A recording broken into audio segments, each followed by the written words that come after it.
तो एकनाथ शिंदे के बार बार दिल्ली जाने पर जैसे ही उद्धव ठाकरे ने टिप्पणी की तो सीएम देवेंद्र फडणवीस बुरी तरह भड़क उठे और सीएम देवेंद्र फडणवीस ने उद्धव ठाकरे की क्लास भी लगा दी। साथ ही साथ ये तक कह दिया कि आप होते कौन है टिप्पणी करने वाले, पहले अपना इतिहास देखिए। और यहाँ पर फडणवीस ने 2019 से लेकर अब तक की उद्धव ठाकरे की सारी पोल पट्टी खोल कर रख दी। तो कैसे सीएम फडणवीस ने लगाई उद्धव ठाकरे की अकल ठिकाने, आपको बताते हैं सब। आप भी वीडियो को शेयर करें और अपनी राय कमेंट बॉक्स में जरूर दें।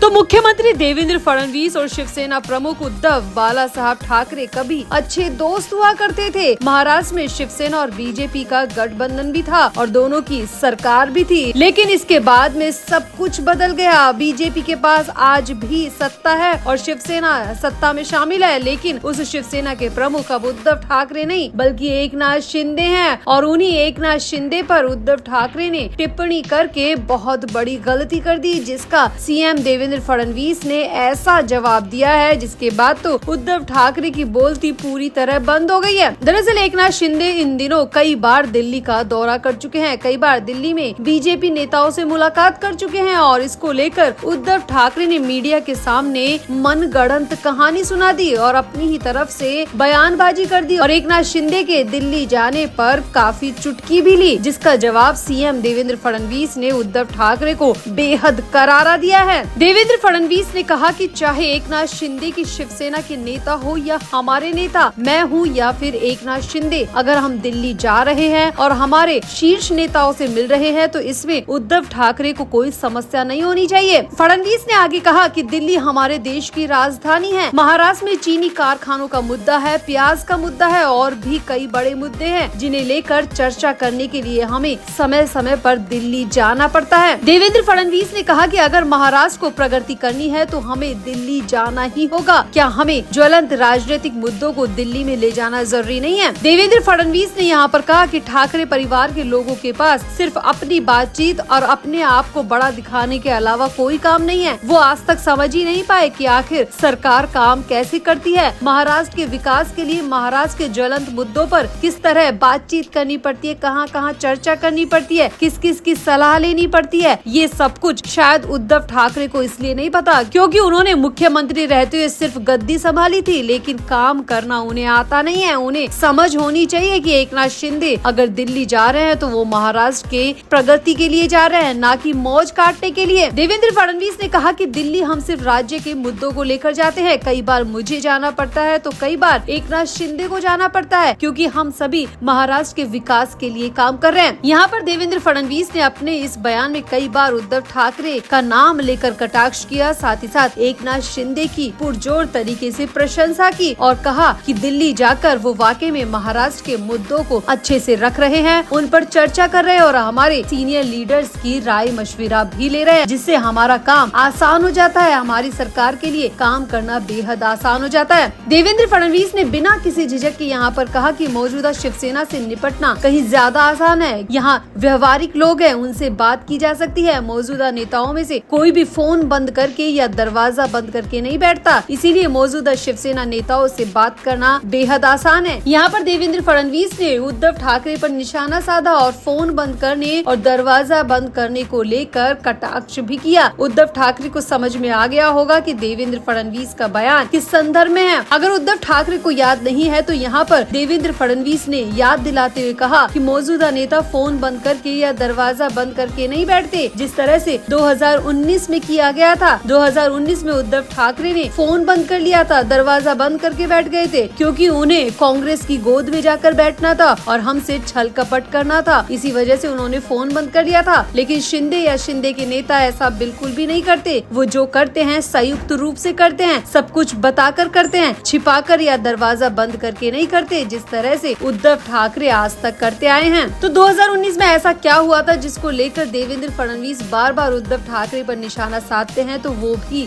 समझ लीजिए। दरअसल 2019 में बीजेपी और उद्धव की शिवसेना दोनों ने विधानसभा चुनाव संयुक्त रूप से लड़ा था। बीजेपी के 105 विधायक और शिवसेना यानी कि उद्धव ठाकरे के 54 विधायक निर्वाचित हुए थे। हालांकि मुख्यमंत्री पद के बराबर बंटवारे के कारण दोनों दलों के बीच तनाव पैदा हो गया था और बीजेपी जो सबसे बड़ी पार्टी बनकर उभरी थी उनको विपक्ष में बैठना पड़ा था, क्योंकि शिवसेना ने कांग्रेस और राष्ट्रवादी कांग्रेस पार्टी के समर्थन से सरकार बनाई। महाविकास आघाड़ी का यह प्रयोग न तो जनता को अपेक्षित था और न ही महाराष्ट्र की राजनीति में पहले कभी ऐसा हुआ था। हालांकि उद्धव ठाकरे कांग्रेस और एनसीपी के समर्थन से महाराष्ट्र के मुख्यमंत्री बने। वो नवंबर 2019 से जून 2022 तक यानी कि 2.5 साल तक महाराष्ट्र के मुख्यमंत्री रहे। इन सभी घटनाओं से पहले देवेंद्र फडणवीस ने उद्धव ठाकरे को फोन किया था, उनसे बातचीत के लिए तत्परता भी जताई थी, लेकिन उद्धव ठाकरे ने ना तो फोन उठाया और ना ही विवाद का समाधान निकालने के लिए कोई प्रयास किया। और इन्हीं बातों को लेकर देवेंद्र फडणवीस बार बार उद्धव ठाकरे पर निशाना साधते हैं कि उद्धव ठाकरे फोन बंद करके बैठ गए थे।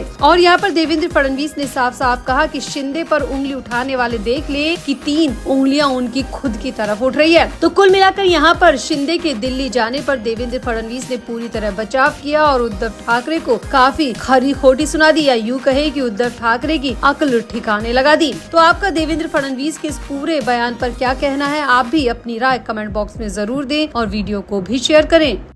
तो महाराष्ट्र में चुनाव आने वाले हैं और चुनाव जैसे जैसे करीब आ रहे हैं वैसे वैसे हर पार्टी की हलचल बढ़ती ही जा रही है। जहां एक तरफ एमएलसी चुनाव से पहले महायुति में सीट शेयरिंग को लेकर खींचतान चल रही है। शिंदे अड़े हुए हैं, दिल्ली पहुंच गए और दिल्ली में पहुंचकर भी सीट शेयरिंग का मसला अभी तक सुलझा नहीं है। वहीं दूसरी तरफ महाविकास आघाड़ी के हाल भी बहुत ज्यादा खराब है। 17 सीटों पर होने वाले चुनाव को लेकर महाविकास आघाड़ी एक साथ आने को तैयार ही नहीं है। महाविकास आघाड़ी टुकड़ों में बिखरी हुई है। ना कांग्रेस, ना शरद पवार और ना ही उद्धव ठाकरे कोई भी झुकने को तैयार नहीं है। अब ऐसे में उद्धव ठाकरे को यहाँ पर सबसे ज्यादा जरूरत इस वक्त अपने भाई राज ठाकरे की है। ठाकरे परिवार का नाम लेकर एक बार फिर से उद्धव ठाकरे मतदाताओं को उलझाना चाहते हैं और इसीलिए उद्धव ठाकरे एमएलसी चुनाव से पहले राज ठाकरे को अपने साथ लाना चाहते हैं। लेकिन यहाँ पर राज ठाकरे अपनी एक शर्त पर पूरी तरह अड़ चुके हैं। राज ठाकरे से मिलने जब आदित्य ठाकरे गए तो राज ठाकरे ने साफ साफ शब्दों में कह दिया कि जब तक संजय राउत इस पार्टी में रहेगा